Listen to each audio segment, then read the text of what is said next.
Miss Jillian Ward abay nakatanggap ng good news mula sa ama ni Mr. Eman Bacosa sa Zenbayas mga pamilyang po natin. So, medyo po na inyong napapanood ngayon ng ilan sa mga post ng kampo ni Mr. Eman Bacosa Pacquiao kung saan matapos ang kanyang matagumpay na laban dito sa Bohol ay dumiretso na po siya papatungo ng Davao. Pero makikita natin dito na si Eman na lang to, yung mami niya tsaka yung kapatid niya na medyo yung batang lalaki, nasama ng team ni Eman. So talagang double championship netong si double na reward ang natanggap niya. Una dahil po sinuportahan siya ni Miss Jillian Ward sa kanya pong laban, Pangalawa, syempre dahil nag-champion siya at knockout po yung kanyang kalaban. Sinabi po ni Mr. Eman Bacosa na isa sa mga matinding nagpa-inspire sa kanya si Jillian. So, siyempre nga naman, diba? Parang dagdag confidence talaga yun. Talagang gagalingan nating lahat. Kapag nandyan yung crush mo, nandyan yung gusto mong girl, ayaw mong mapahiya, diba? At the same time, alam natin na meron talaga siyang, meron siyang talent talaga niya to. Namana niya talaga yung kaliwang kamay nitong si Mr. Manny Pacquiao. Kaya naman ngayon, talagang gumagawa siya ng pangalan sa mundo ng sports ng boxing. So, sa ngayon po is talagang marami po ang natutuwa at nakikiselebrate dahil sa mundo ng boxing sa Pilipinas, iisa ang apelidong agad na nagdudulot ng matinding respeto, pag-asa at minsan may napakalaking presyon. Ang pangalan ng Manny Pacquiao sa loob ng maraming taon ay kinilala siya bilang isa sa pinakadakilang boksingero sa kasaysayan ng sports. Ngunit habang patuloy na nagbabanggit ang kanyang pangalan sa kasaysayan, may isang bagong mukha na sinusubukang patunayan na karapat-dapat din siya sangwaging Pacquiao, ang kanyang anak na si Eman Bacosa Pacquiao. Sa isang panayam na inilathala ng Philippine Star, ibinahagi ni Eman ang kanyang pananaw tungkol sa pressure na dulot ng kanyang apelido. Para sa kanya, hindi lamang ito bigat na kailangan dalhin, kundi isang pribilehiyo. Ayon sa kanya, kung nagsisikap ang ibang boksingero, kailangan niyang magtrabaho ng mas doble upang patunayan na karapat-dapat siya sa pangalang Pacquiao.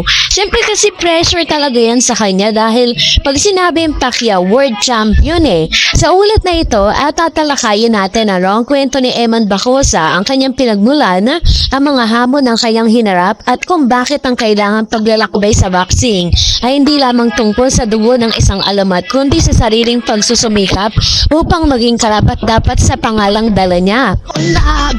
So, pag-usapan din natin dito ang good news sa dala ni Senator Manny Pacquiao para sa kanyang future daughter-in-law na si Miss Jillian Ward. Pinanganak si Eman Bacosa Pacquiao noong January 2, 2004 sa Tagum, Davao del Norte. Ang kanyang tunay na pangalan ay Emmanuel Joseph Bacosa at siya ay anak ni Manny Pacquiao sa relasyon nito kay Joanna Rose Bacosa. Hindi naging madali ang kanyang pagkabata. Lumaki siya na hiwalay sa kanyang ama at ang pangunahing pinalaki ng kanyang ina sa murang edad. Nakaranas siya ng pangungutya mula sa ibang tao dahil sa pagiging illegitimate child na isang sikat na personalidad. Ngunit sa halip na panghinaan ng loob, ginamit niya ito bilang motivation upang maging mas matatag.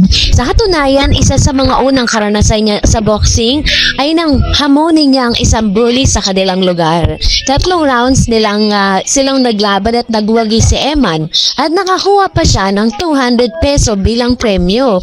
Ang simpleng laban na yun ay naging simula ng kanyang seryosong pagpasok sa boxing.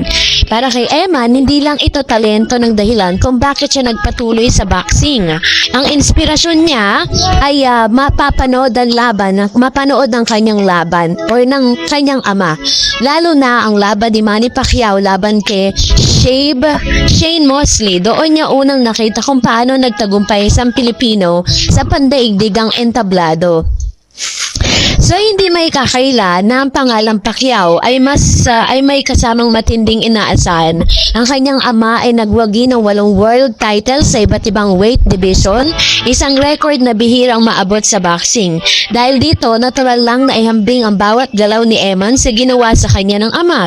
Sa bawat laban niya sa ring, hindi lamang siya isang ordinaryong boxer, siya ay isang Pacquiao. Sa panayam, sinabi ni Eman na ang profesyong ito ay totoo, ngunit para sa kanya, hindi ito isang pabigat na dapat iwasan, sa halip ito ay isang pribileyo, no? Ayon sa kanya, kung ang ibang boxer ay kailangan magsikap, mas kailangan niya magtrabaho ng mas mabigat dahil dala niya ang pangalang Pacquiao. Ang pananaw na ito ay nagpapakita ng kanyang maturity bilang atleta at sa halip na tumakas sa anino ng kanyang ama, tinanggap niya ito bilang bahagi ng kanyang identity.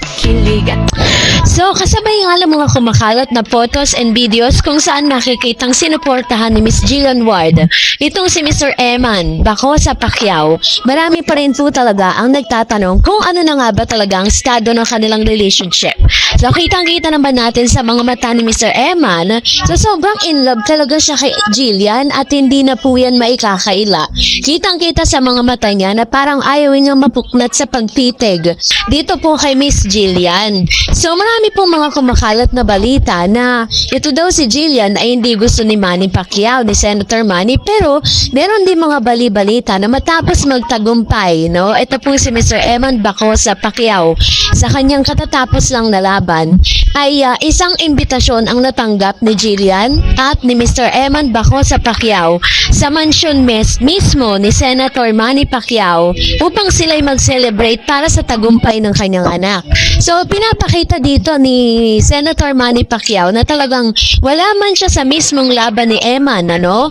Pero yung kanyang suporta ay ibinibigay niya para sa kanyang anak. At the same time, pinapatunayan niya dito na hindi po totoo yung mga lumalabas sa mga news na hindi niya bet itong si Miss Jillian Ward. Kasi kung tutuusin, bakit naman hindi niya mabebetad itong si Miss Jillian? Nasa kanya na po ang lahat, napakaganda, napaka-professional, napakabait, wala naman po siyang tinapakang tao, wala siyang binastos na tao, at the same time, is matinong babae. Hindi po siya yung babae na parang happy-go-lucky, nagtatrabaho ng mahusay. So, kita naman natin yung kanyang mula pagkabata hanggang sa kanyang paglaki, kanyang pagdadalaga. Pero ang tingin pa rin sa kanya ng mga fans, parang siya pa rin po si Chabelita. If you remember, diba, para siyang si Chabelita. Talagang makikita natin na sobrang ganda nitong batang to. At kung makikita niyo siya sa personal, napaka-sexy. Kaya naman hindi po natin may iwasan talaga. Hindi may iwasan ni Eman na gano'n na lang yung kanyang pagkagusto dito po kay Miss Jillian Ward. Ang dami nga pong kinikilig sa kanilang dalawa at gusto na talaga na mabigyan sila ng project, no, nitong si Mr. Eman pagkatapos ng kanyang laban. So yun po yung dapat nating abangan at abangan din natin pagpunta ni Jillian sa mansyon mismo ni Senator Manny Pacquiao. And that's it for today. For more videos and updates, please don't forget to like and subscribe, and please don't forget to follow my Facebook page, Dar Eds TV and Dar Eds Channel. God bless everyone!